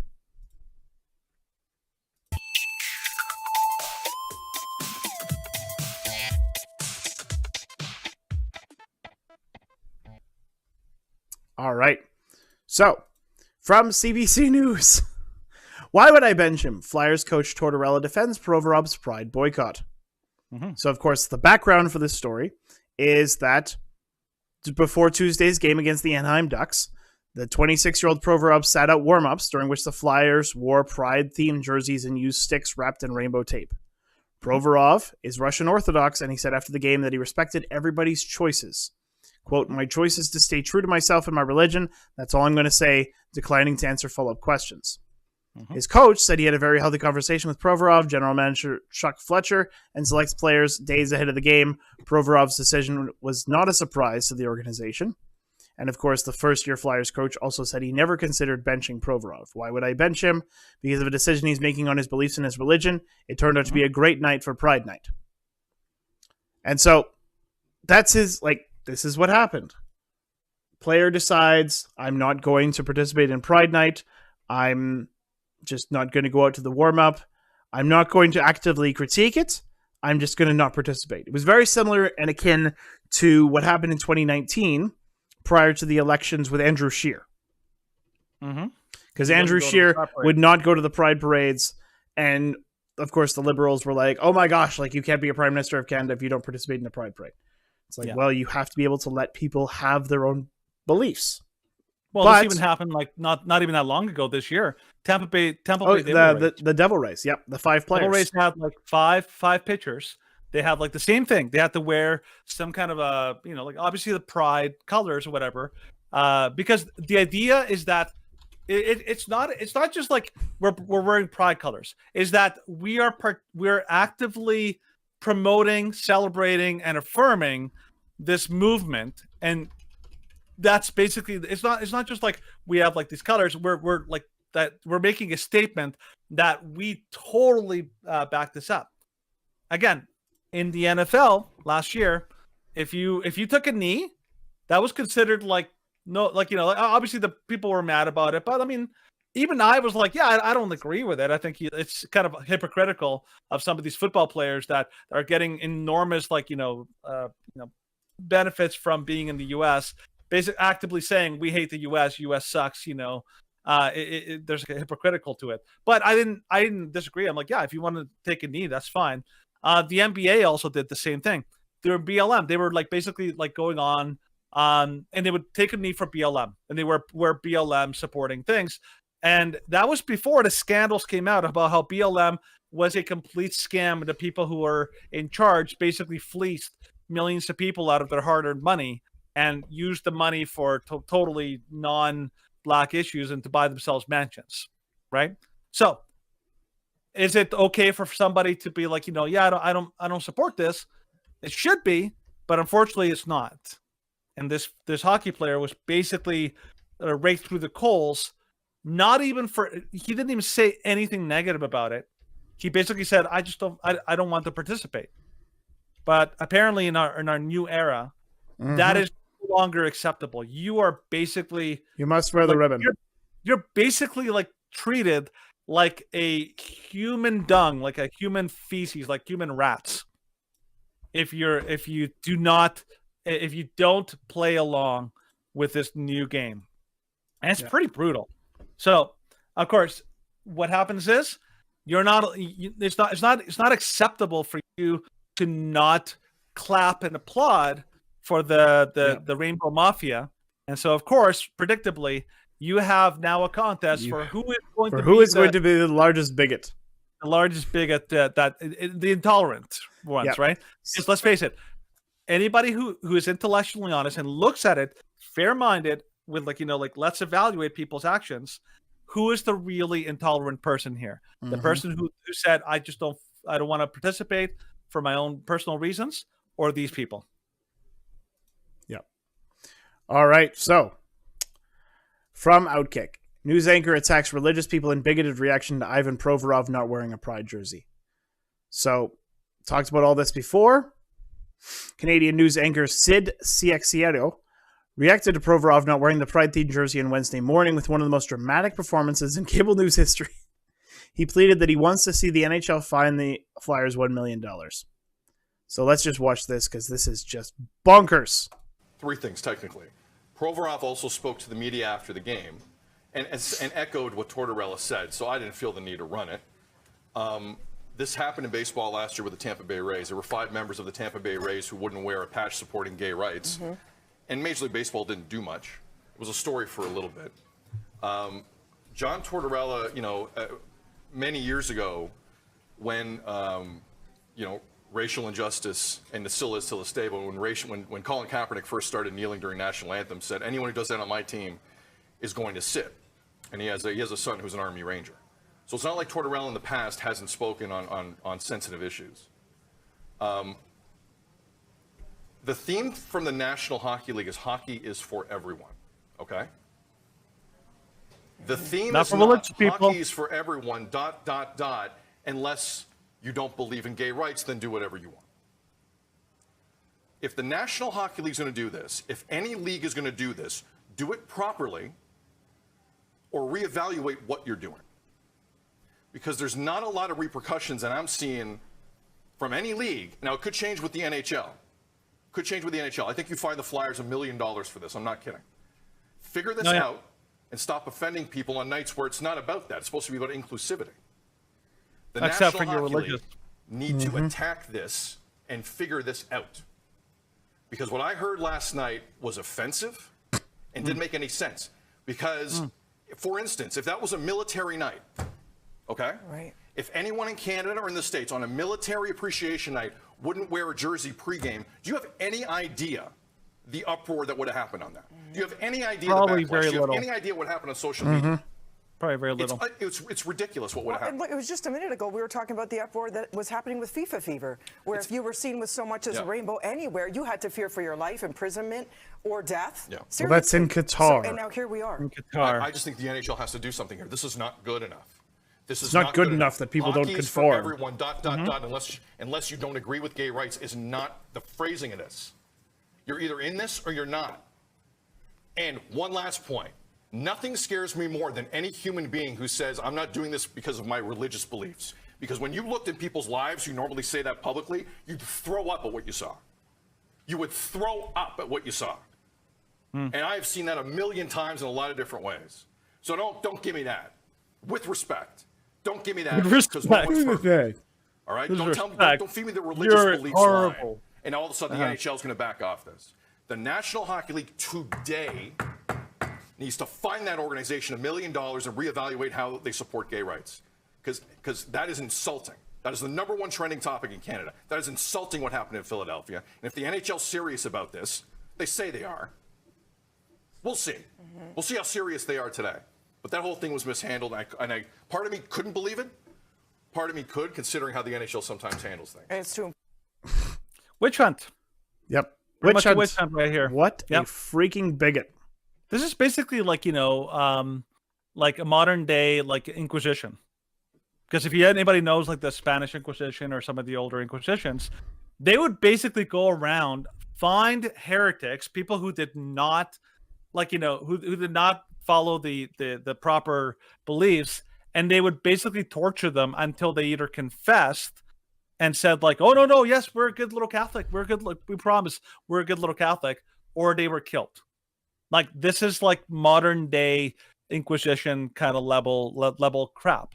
The thing is, this guy's saying essentially is that nobody is allowed to even like have an opinion that does not align with ours. This is like clown world, this upside down world, is that you're not allowed to have an opinion. You're not allowed to disagree. You're not allowed. And I think in his mind, people like him who don't agree or who don't follow the mindset, the mind virus that is basically the Borg mentality of like, LGBT is nothing but good. Oh, thank you, all masters. Like they basically need to be run out of society. And there's this idea that your religious practice has to be completely and totally limited to your head. You can't even talk. You can't even say something that is not 100% supportive of this. This is like coercion to such a massive level. Yep. This person himself is a bully and narcissist, and like the fact that it doesn't make sense in his mind, it means I can't see a reason why anybody would not support this thing that everyone's supposed to support. This is like he's advocating for blasphemy laws. That's essentially what he's advocating for. Like, and what? Like, I looked at Ivan Provorov. I even kind of considered getting an Ivan Provorov jersey, despite the fact that I, of course, am a massive Leafs fan, and everybody who's been watching the show knows that. And I still am bitter about 2004 and how we lost to them in the second round. I still hate that team. But I was like, well, maybe if I found a cheap Ivan Provorov jersey, simply because he is a player that stands up for what he believes and stands up against the woke mob, no matter what the consequences are. Like, I know that the woke mob is like, oh yes, like he should be fired. He should be removed from the Philadelphia Flyers. He should be tarred and feathered. Everything under the sun to punish someone, not someone who speaks out and says homosexuality is a problem, not someone who speaks out and says homosexuality usually results in a lot of other problems like mental illness, like STDs, all these other things. And that's why I don't support them. It says, no, I have my own private religious beliefs. I'm not going to speak out on that publicly because this is what I believe, and I hope that you respect my privacy in that.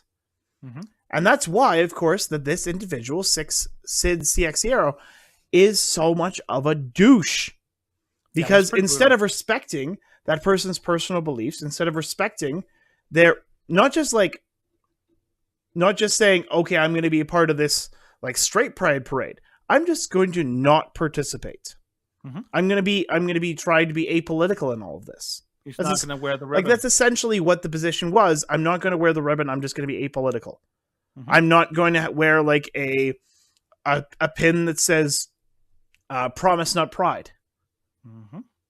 Like, he's trying to stay out of it, and yet the mainstream media, the establishment press, and the leftist society wants everyone to conform. Because you must conform, and if you will not conform, then you must be punished. This is, of course, what the WEF was pushing for. This is what a lot of the stories which we're talking about today have been focusing on. It's you must conform to big tech, you must conform to the establishment. And then, of course, conservatives are having problems because they're trying to fight over the best way to counter that. Yeah, like, like, by the way, like look up some examples here. I don't know if you can do it real time here, Stephen. I probably can. To show that this is by far not an isolated incident. This is now This is now the new strategy that they're going for. So look up a guy named Israel Foule. How do you spell that? yeah. Israel Folau, Folau, from the Tongan Australian Christian. He's a rugby player from Australia. Okay. Yeah. What happened to him?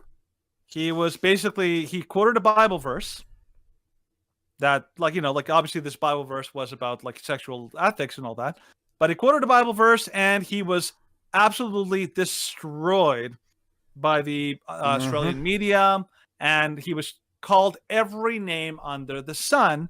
Why? Because he did not play along with the basically he doesn't align with the narrative that the narrative is very simple. LGBT good. Yep. It's literally as simple as it is. If you don't say, and you have to literally say it, you have to say LGBT good. Otherwise, you are fair game for all sorts of horrifying, evil abuse of any kind. Did you find the article? Well, I found the story of. It doesn't say. It says what verse. Okay, it says in 2022 he's back in international rugby. I guess I have to copy it into. Here, I got it. Here. There, I put it on. I'll put on this. I'll put on the story. So here's the story from the Daily Mail. Okay. So he was a good example because here's a guy. Yikes. Here's a guy who was basically completely and totally kicked off his team for quoting. He didn't even make a statement himself. He literally just quoted a Bible verse. And then he is fair game. He is open season. It's basically the purge on one guy. That's how he was treated. Quoting a Bible verse. He was basically open season for everyone to go and take him. Maybe look up Candace Cameron Bure. Well, we talked about Candace Cameron Bure a few weeks ago. Of course, but the story is that she left Hallmark for the American Family Network. Yes, she did. And the reason was because she liked the fact that they were going to support our traditional family content. Essentially, she was asked about it, and she was like, "Yeah, no, I like the fact that they're going to be supporting traditional marriage, essentially." And then it was open season, and then suddenly you had all sorts of celebrities coming after her. You had that total brat. That girl that created this fake controversy about how Candace Cameron Bure is like the meanest celebrity ever. And then she responded in such a kind way. And then here she comes back and she's like, oh, she's horrible again. And I hate her. And she's the worst. And then she's like a hero, right? It's open season. It's literally, these people are basically, it's like, I don't know if everyone has ever seen the movie either the original Invasion of the Body Snatchers or the new version. They're like a movie about like aliens that come in pods that basically take over your body, and they're all secret. Like you don't know who they are, but they're all walking around like pretending to be the people that they've taken over.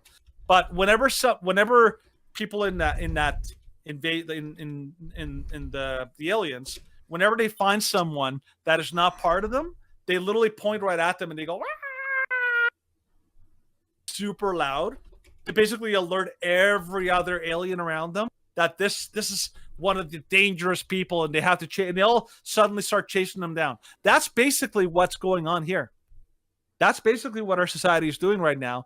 We're basically people have been taken over by this mind virus that they've been convinced that LGBT good, because this is years of propagandizing, both in schools and the media and everywhere else. You see it when you go to the bank. Go to the bank, go to Subway. I go to Subway. They have this big sign on Subway, and they say oh, this is a LGBT friendly zone. I'm like, what? Did you kick out people who were LGBT before, or were people being banned from Subway before? This is such a grift, right? But that's what people have been told, and now. It's not enough that you have different views. Now it's so unacceptable that they literally go after you. So Sid60, he said he was so mad that this was trending. Mm-hmm. Do you know why this was trending? Because the media decided to make this, to push it. the story. They decided this is going to be the story. They pushed it. They made it a story because they chose to. It's not because not because it was like, oh, we didn't want to cover this, but we had no choice. Like, no. This was on purpose because this is what they do. They create controversy and then they get mad at you for being controversial. Yeah. Unfortunately, his comments for being deemed controversial. I know, and that's such a joke. Now, let me give you like one last thing on 660 how obvious it is that this man is a profound douchebag. Okay. Oh yeah. If you basically imagine you take away the context, you bleep out what he was talking about and who he was talking about and all that. You just literally hear an audio of what he was saying, and you don't tell people who he is or what he's talking about. That, and you ask him, is this guy a bully? Is this guy intolerant? Is this guy like a jerk and all that? You would be like, yeah. I mean, if you take away any of the context of what it does, if you flip it around and you have this guy be a Christian, okay? Imagine he's a Christian and he's on TV and he's like hearing about some LGBT like event, and he says the things that he said, he would be absolutely destroyed because because in some ways people will be right. He was mean spirited, he was rude, he was cruel, he was calling for for this person to be like removed from polite society and all that kind of stuff. But it's okay when the target is a Christian. So I will say something that really is truly controversial. It's not the LGBT, anybody in the LGBT community. They're not the true victims. They're not. They're simply not. There's way too much social capital and too many social advantages and too much social power that comes from being LGBT that you are clearly not a disadvantaged victim group. The true victim group today is Christians. And if you don't believe me, watch how Christians are treated just for stating what they believe. Yep. Even if they state it in the most loving, respectful, and kind way possible, even if what they say is objectively not harsh, mean, or mean-spirited, no, they have the wrong opinion. They're being mistreated. Christians are honestly the most targeted and the most mistreated group in North America and the West today. By far. By far. And people who don't agree are either way too far in the leftist, Borg sphere, and are part of the NPC culture that's out there that just believe whatever they're told, or they're being intellectually dishonest. Yeah. But it's objectively true. Christians are by far the most persecuted minority, and 660 is an absolute massive douche. Massive douche. How he talks, he just feels no regret about how he talks. Yeah. Alrighty. So that is going to be where we're going to end today's show. We're nearly 2 hours in. And of course, I have to be heading to bed pretty soon here.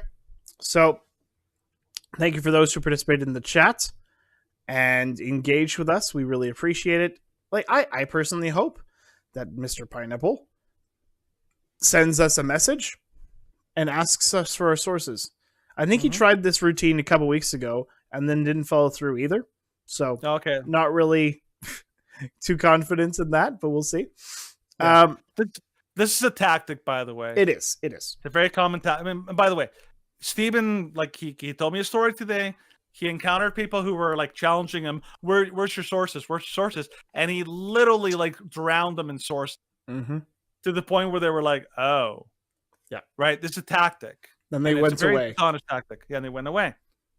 But this is a tactic that's done. By the way, just a real quick note for anybody listening. This is why, because I remember somebody asked me a while years ago. They asked me how is it that people who are not well versed or well read on a topic seem to basically win all these debates?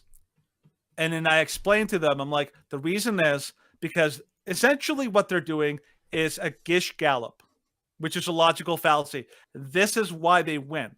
Because what they do is they throw out completely absurd claims but then they expect you to provide them with massive amounts of evidence, of data to counter them, and they're like, "Well, I don't have to provide evidence." Like that was one of the things. He's just like, "Well, this is like the prevailing notion." And it's like, well, it wasn't the prevailing notion, and whenever they try and claim that it's the prevailing notion, they use really limited studies, and they won't actually reference things like crime reports. Like if you actually go back, like I was sort of looking this up, there was a report from the 2000s that looked at crime statistics back in 1991. In 1991, it found that homosexuals were 40 times as likely to commit sexual assaults on children. Like that's what the science said in 91. They will not admit that nowadays, because anything that goes against their protected classes and their protected subjects, they will control, and they will make sure that these things will not be published. That's why it's so difficult to produce like evidence on a lot of these things, because the establishment has such a significant control over society that they have made sure that you cannot provide like that these studies and these reports will either not be published or they will be attacked for no reason. Like the Regeneris study that I've talked about before, 12,000 families. You ask me, Skittles, like you send us an email and I'll send it to you. But that's the thing, is these studies are not allowed to be published because they go against, and they will not allow. They will make sure that those papers are go to the shrewddudes.com, and the email is listed at the top. So go for it. We'll be happy to email you. Thank you for actually doing this, because this is how our show operates. Like we have 20 articles that we go through, and we can't just look up like 5 more during the show. So thank you, Skills Pride. Thank you very much for assisting us in trying to keep the show going and keeping it in a timely fashion. That being said, if you're watching the show later on BitChute, YouTube, Rumble, send us a message, send us a comment, like, share, comment, subscribe, the whole deal. Just because it boosts the algorithm. Big tech hates us, and we know that. And just trying to be this putsy little show, trying to say, hey, like we're trying to get our voice out, because in Canada, most people are morons. Unfortunately, they're useful idiots. Idiots. And by the way, this is not just like, a random insult. This is actually taken from Soviet ideology. Like the Marxist system, they basically would label a specific group of people like useful idiots, people who are ignorant and easy to manipulate, who they would do the dirty work of the people who are really in charge. They would easily follow along with what they were told, cause all sorts of mayhem that benefits the people on top. And then once they stop being useful, once their enemies once the enemies of the powerful people got eliminated, then they would eliminate the useful idiots. This is actually a thing here in Canada and the United States. There are useful idiots, people who are so easy to manipulate, who do the dirty work. And I will say this, I say this like with a legitimate amount of compassion. I do. That unfortunately way too many people in the LGBT community, particularly the transgender community, are useful idiots in that they basically believe that they're given all this artificial power. It is artificial. They're given this artificial power by media, by people in charge, by legislators, by all these people, and they basically go and attack and hurt and cause harm, thinking like, oh, look how great we are. We're fighting the good fight. When you stop being useful to the people in charge, they're going to turn on you, because you don't actually have any legitimate power. You have artificial power that they themselves have given you. And how do you know this? Because right now, look at what's happening to feminists right now who are speaking out against the transgender abuses. They're now the new target. They were originally the useful idiots for the people in charge. Now they're being completely raked through the coals. Look at J.K. Rowling. She is a perfect example of how they used to be the useful idiots. Now they're no longer useful to the people in charge. They're being totally tossed aside. That's going to be you. If you're in the transgender community, that will be you when you stop being useful to the people in charge, because You don't actually have any power. You're given that power. So, like, yeah, it's they're coming for all of us. You're just the easiest tool for them to use. All right. Okay. Also, if you're following us on our text, I know it just comes. If you're following us on our text platforms such as Parler, Gitter, Twitter, Facebook, all of the above, send us a comment, send us a message if you really like our content. Then like, follow, and give us a review, because the leftist mob loves to come for us, and we just like, oh, joy, you're just so great. So we will see you all on Tuesday for our regularly scheduled Tuesday News Day. And of course, we will be talking about our soon to be set in stone plan of actually watching the procedure this time. We'll see what we can come up with as far as a date. We're trying as hard as we can. Just it's hard to get people to commit. Anyways, so have a great weekend, everybody. So Danny, sign us out. Hi, we're the Shrewd Dudes, and we always like to remind you, why be rude when you can be shrewd instead? Thank you for listening. Thank you for watching. We'll see you again on Tuesday for our Tuesday News Day. And until that time, always stay skeptical, stay shrewd. And as always, God bless.